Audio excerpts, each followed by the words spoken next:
Assalamualaikum warahmatullahi wabarakatuh.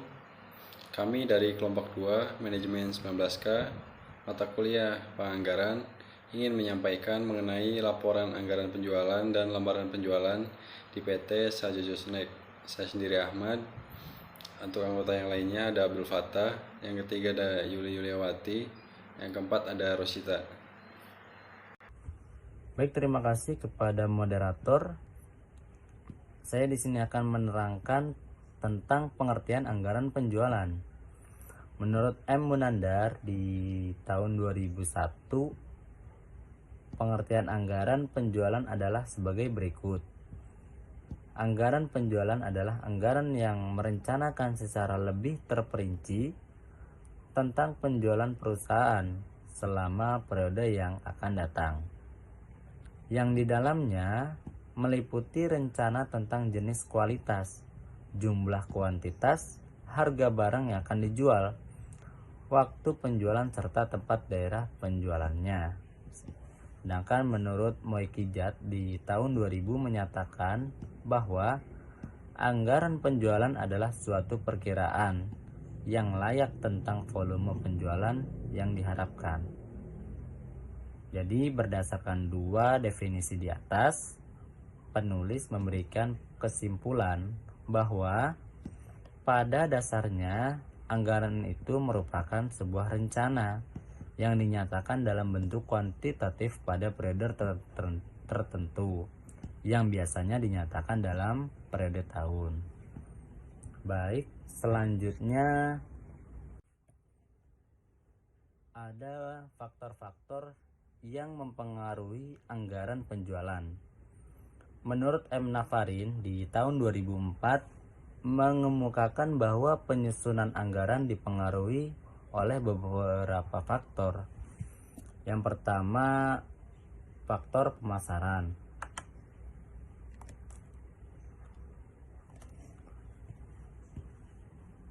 Faktor pemasaran terbagi menjadi 3, ya. Luas pasar. Apakah pasar ini bersifat lokal, regional, nasional? Yang kedua, keadaan persaingan. Apakah persaingan ini bersifat monopoli, oligopoli, atau bebas? Yang ketiga, keadaan konsumen. Bagaimana selera konsumen? Apakah konsumen akhir atau konsumen industri? Yang kedua, faktor keuangan. Apakah model kerja perusahaan itu mampu untuk mencapai target penjualan yang dianggarkan, seperti untuk membeli bahan baku, untuk membayar upah, dan juga untuk biaya promosi, dan lain-lain. Yang ketiga, faktor teknis. Apakah kapasitas terpasang seperti mesin dan alat sudah mampu memberikan target penjualan yang dianggarkan? Apakah bahan baku dan tenaga kerja mudah didapat dan murah biayanya? Yang keempat, faktor ekonomis. Apakah dengan meningkatkan penjualan akan meningkatkan laba atau malah sebaliknya? Yang kelima, faktor lainnya. Apakah pada musim tertentu anggaran penjualan ditambah? Apakah kebijakan pemerintah yang tidak berubah? Sampai berapa lama anggaran yang disusun masih dapat dipertahankan? Dari penjelasan di atas dapat disimpulkan bahwa selain peramalan penjualan yang diperlukan untuk penyusun anggaran, tetapi juga perlu dipertimbangkan. Baik, terima kasih. Selanjutnya saya serahkan kepada pemateri selanjutnya. Wassalamualaikum warahmatullahi wabarakatuh. Saya akan menjelaskan tentang prosedur penyusunan anggaran penjualan. Yang satu itu ada penentuan dasar-dasar anggaran yang meliputi penentuan relevan variabel yang mempengaruhi penjualan, penentuan tujuan umum dan khusus yang diinginkan. Ketiga, yaitu penentuan strategi pasar yang dipakai. Yang kedua, untuk menyusun rencana penjualan. Poin A yaitu analisis ekonomi dengan mengadakan proyeksi terhadap aspek-aspek makro seperti moneter, kependudukan, kebijaksanaan pemerintah di bidang ekonomi, teknologi, serta menilai akibat terhadap permintaan industri. B. Melakukan analisis industri. Analisis ini dilakukan untuk mengetahui kemampuan masyarakat menyerap produk sejenis yang dihasilkan oleh industri. C. Melakukan analisis prestasi penjualan yang lalu. Analisis ini dilakukan untuk mengetahui posisi perusahaan pada masa lalu. Dengan kata lain, untuk mengetahui market share yang dimiliki perusahaan di masa lampau. D. Analisis penentuan prestasi penjualan yang akan datang. Yaitu ada analisis ini dilakukan untuk mengetahui kemampuan perusahaan mencapai target penjualan di masa depan dengan memperhatikan faktor-faktor produksi seperti bahan mentah, tenaga kerja, kapasitas produksi, keadaan permodalan. E. Menyusun forecast penjualan, yaitu meramalkan jumlah penjualan yang diharapkan dengan anggapan segala sesuatu berjalan seperti masa yang lalu. F. Menentukan jumlah penjualan yang dianggarkan atau budget sales. G. Menghitung rugi atau laba yang diperoleh. Dan H. Mengomunikasi rencana penjualan yang telah disetujui pada pihak yang berkepentingan. Penyusunan anggaran penjualan tidak baik, dapat mengakibatkan anggaran induk menjadi tidak bermanfaat dan hanya merupakan pemborosan waktu serta usaha. Begitupun juga anggaran penjualan tidak realistik, maka sebagian besar atau bahkan semua bagian dari perencanaan laba juga tidak realistik.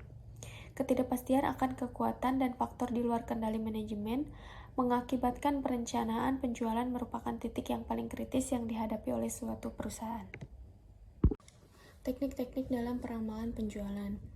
Ada dua, yaitu yang bersifat kualitatif dan bersifat kuantitatif. Bersifat kualitatif merupakan cara penafsiran yang menitikberatkan pada pendapat seseorang.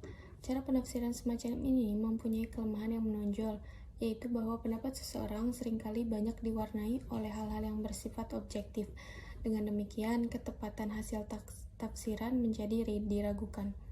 Adapun cara penafsiran atau peramalan yang bersifat kualitatif ini adalah pendapat pimpinan bagian pemasaran, pendapat para petugas penjualan, pendapat lembaga-lembaga masyarakat, pendapat konsumen, pendapat para ahli yang dianggap memahami. Yang kedua ada bersifat kuantitatif, merupakan cara penafsiran yang menitik beratkan pada perhitungan-perhitungan angka yang menggunakan berbagai metode statistik. Dengan menggunakan cara peramalan atau penafsiran yang kuantitatif semacam ini, diharapkan dapat menghilangkan unsur-unsur subjektif seseorang sehingga hasil tafsirannya dapat lebih dipertanggungjawabkan.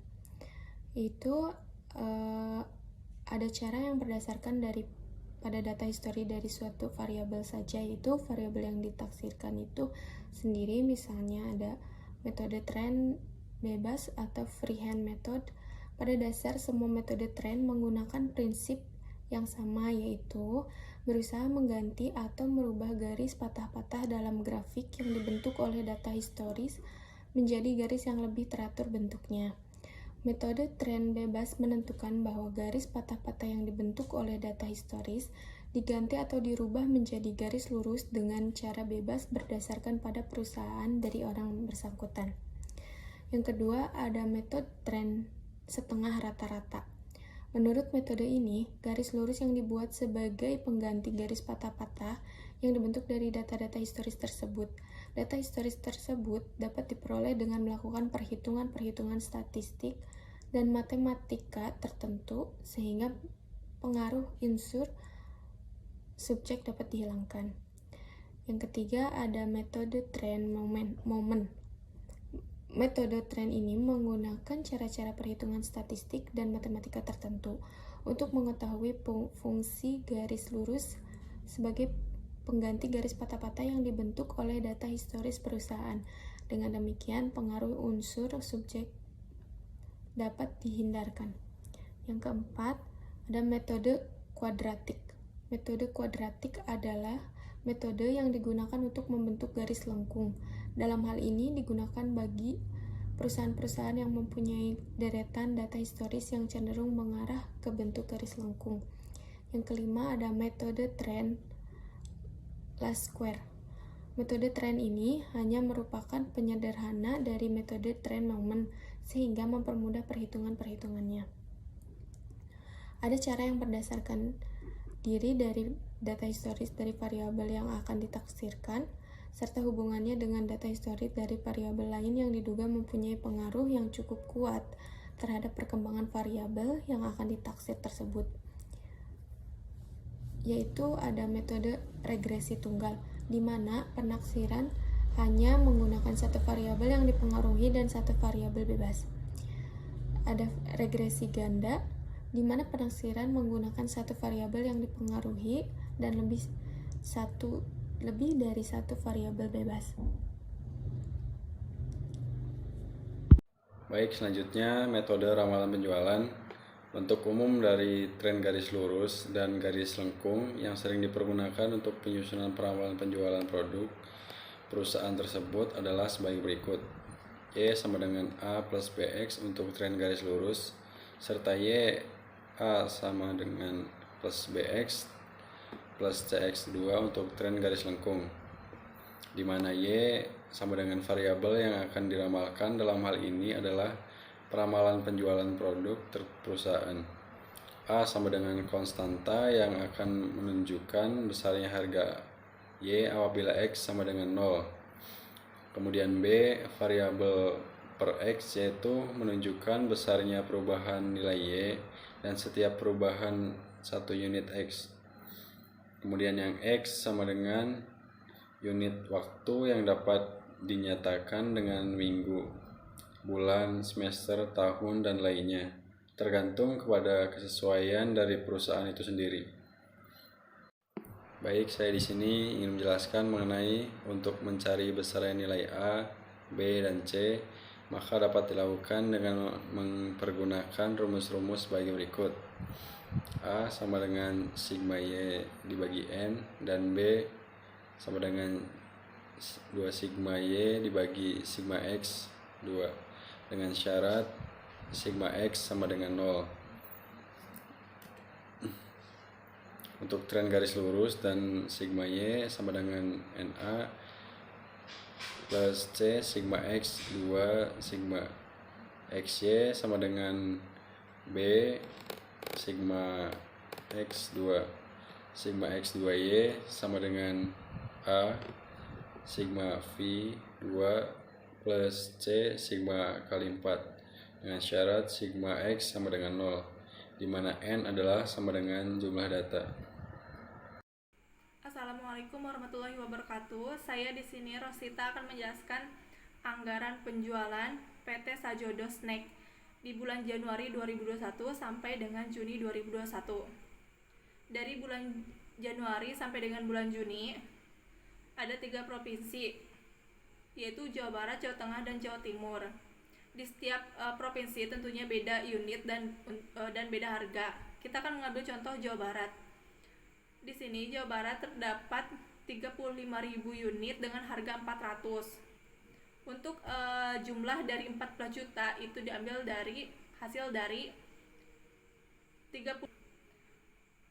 Di sini diambil 35.000 unit dikali 400 untuk harga, yaitu hasil 14 juta. Dan untuk produk Y juga sama, 26.000 unit dikali dengan harga 240 dengan 6.240.000. Dan untuk hasil jumlah yang di sampingnya, untuk hasil 20.240.000 itu hasil dari jumlah produk X dan produk Y, itu dijumlahkan dengan hasil 20.240. Dan begitupun untuk provinsi Jawa Tengah dan Jawa Timur dengan cara yang sama. Dan untuk hasil dari 115.000 itu hasil dari per unit per tiap provinsi, 35.000 ditambah 52.000 ditambah 24.000 dengan hasil 115.000. Dan untuk jumlah produk X juga sama, tinggal kita jumlahkan saja. Dan untuk produk Y juga sama, tinggal kita jumlahkan. Begitupun untuk bulan Februari, Maret, April, Mei, Juni itu sama. Dari hasil 870.700 di semester satunya itu hasil dari penjumlahan bulan Januari sampai dengan Juni per unitnya, tinggal kita jumlahkan saja. Begitupun untuk hasil dari jumlah produk X dan produk Y itu sama, tinggal kita jumlahkan saja. Dan selanjutnya untuk anggaran penjualan dari bulan Juli 2021 sampai dengan Desember 2021. Untuk dari hasil bulan Juli sampai dengan Desember itu sama caranya seperti dari bulan sebelumnya, Januari sampai dengan Juni, itu sama. Cukup sekian penjelasan dari saya, mohon maaf bila ada salah pengucapan. Selanjutnya saya akan serahkan ke pemateri berikutnya. Terima kasih. Berikut ramalan penjualan bulan Januari 2022. Di sini tren garis lurus dengan line square. Di sini ada kolom pertama yaitu nomor 1, terus kemudian bulan, penjualan, ada X, ada X kuadrat, dan ada XY.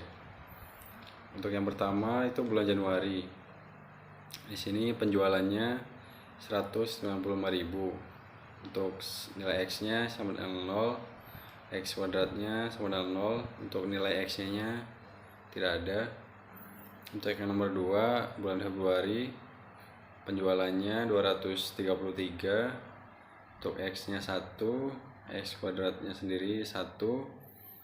Nah, untuk X kuadrat untuk XY-nya dari hasil penjualan dikali X dikali 2, jadi sini dikali 1 ya. Jadi masih tetap angkanya 233. Untuk yang nomor 3 bulan Maret, penjualannya 369.000. Untuk nilai X-nya yaitu 2, X kuadratnya 4. Nah, untuk yang 4 ini X kuadrat 2X kuadrat dikali 2 sama dengan 4.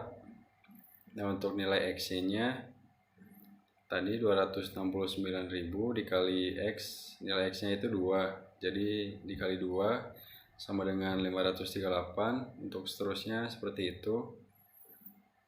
Yang keempat adalah April.